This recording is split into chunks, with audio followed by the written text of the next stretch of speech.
Police in Vancouver said 33 people were arrested recently as officers enforced an injunction preventing blockades at entrances to the Port of Vancouver and the Delta Port Container Terminal. Now, many are showing their solidarity and support of the Wet'suwet'en Nation chiefs who oppose a natural gas pipeline crossing their traditional territories into northwestern BC.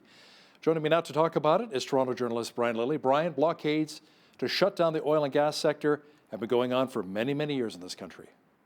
They really have, and this is straight out of the playbook of a meeting that took place back in July 2008. It goes back that far, Hal. And it was a meeting held, believe it or not, in New York City, hosted by the Rockefeller Brothers Fund. A whole bunch of NGOs went down, Indigenous groups, not Indigenous bands, but Indigenous activist groups. And they went down and they talked about how can we shut down the oil sands.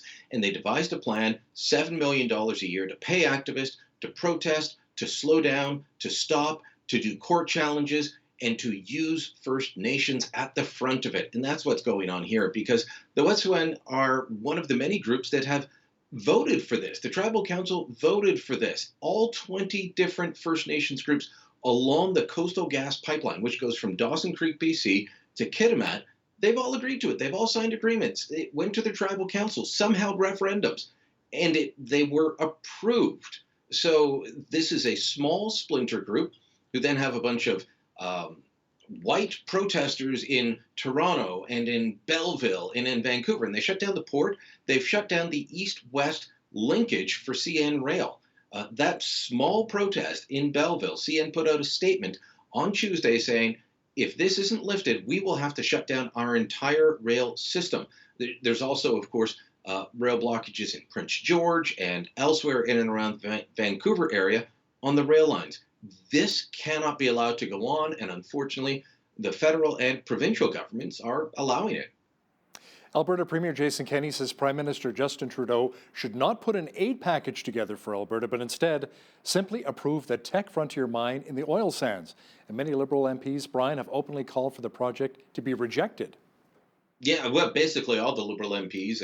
I'm sitting right now in Bill Morneau's riding, but the finance minister has not spoken other than to say, well, it could be delayed. We may not take a decision yet. He's not in favor of the project, but he's not against it. But a lot of the MPs that surround me absolutely are. They say that this is a project that shouldn't go ahead, that this is, emitting too much or will allow the emission of too much CO2, too many greenhouse gases into the air, and we need to move to a green economy. Then why on earth did the federal government give permission for CNOOC, a Chinese company, to go and start drilling for oil off the coast of Newfoundland? That was in late December, but you're going to stop a Canadian company that wants to invest $20 billion? It is mind-boggling. And when you look at the fact that, all these protests to shut down pipelines, and Coastal GasLink is a natural gas pipeline that will it will take oil to the coast, it'll take natural gas to the coast, that will become liquefied natural gas, that will be shipped to Asia to replace coal in places like China.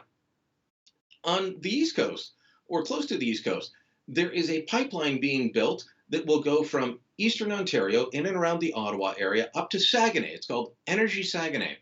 650-kilometer pipeline, almost as long as Coastal GasLink. And it's going to a liquefied natural gas port in Saguenay. Why on earth can this not, or is this allowed to go ahead, and these other projects are not? It's not being protested. It's not being shut down. The appeared unbalanced treatment of Alberta versus Quebec did not go unnoticed recently when the premiers met in Washington pushing for jobs and investment, Brian. It really didn't. And in fact, I was watching the news conference where all the premiers were. And look, Alberta Premier Jason Kenney's trying to get along well with Quebec's Francois Legault. Legault gets along well with Ontario Premier Doug Ford. Everyone's trying to be on good terms. And they were down there stumping for jobs. But it was funny watching the French reporters, basically asking Legault, what are you doing to bring jobs back home? And the English reporters, several of the questions could have amounted to, what are you going to do to protect the environment by killing jobs back home? It was just a very different scenario. But while that's going on, while the premiers are down there, their good work, like Jason Kenney, like Doug Ford, like Francois Legault, it's being undone by all these moves from the federal government. You know, the cost of building Trans Mountain Pipeline, it was announced last week, went up by 70%. It's over $12 billion now. Why? Government delays. Tech Frontier, maybe the company won't build it, maybe they will, but if they can't get approval, that's a moot point. And they may not get approval. They're talking about this aid package instead. Coastal GasLink, nothing's being done by the government to help. We can't get things built in Canada, so the premiers are saying, come invest in our provinces. We're a great place to grow a business. It depends. If you're Amazon or if you're MasterCard and want to get $50 million from the feds, it's great. If you are actually building stuff, if you're in the resource economy, this is becoming a horrible place to do business. Brian, sometimes people like to joke about our country's submarines. It's sad, but it's true. Now, you say West Edmonton Mall currently has more working subs than the Canadian Navy?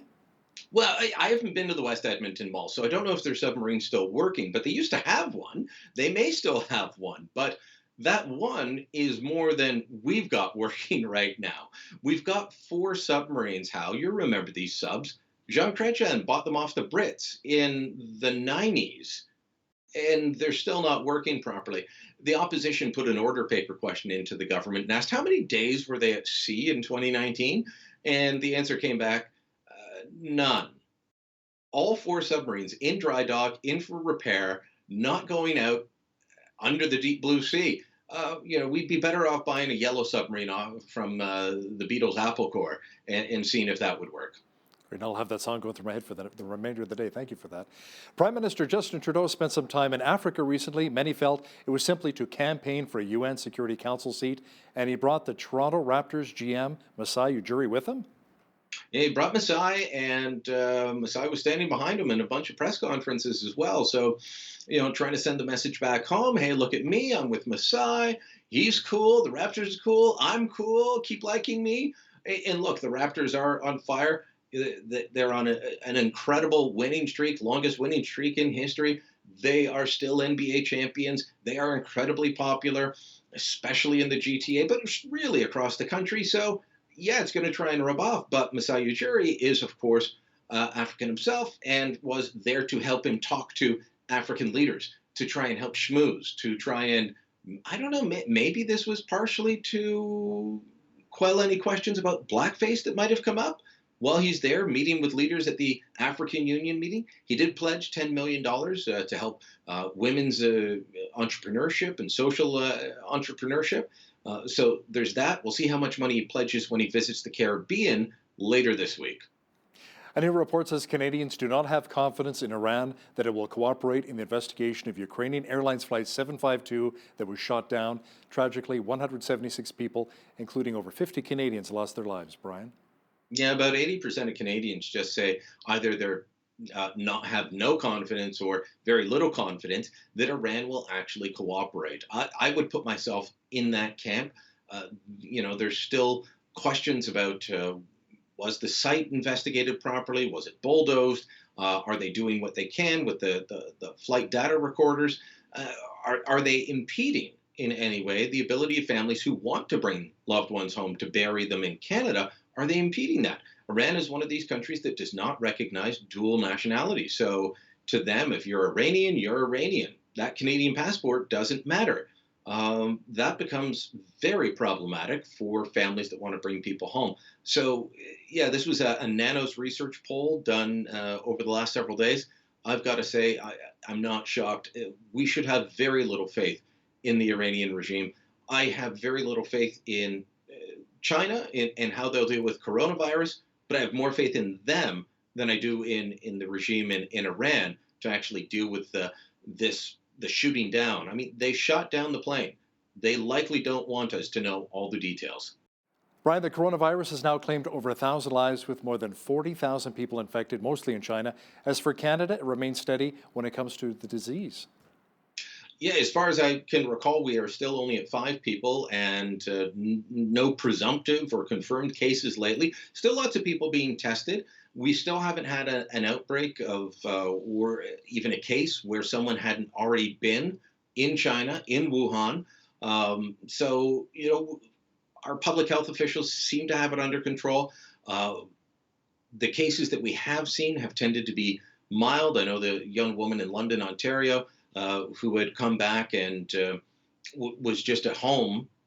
She had been in China. She'd been visiting her parents who were sick with coronavirus, flew into Toronto, drove out to London, Ontario, where she was a student at Western University. She self-policed herself and recovered very quickly, very well.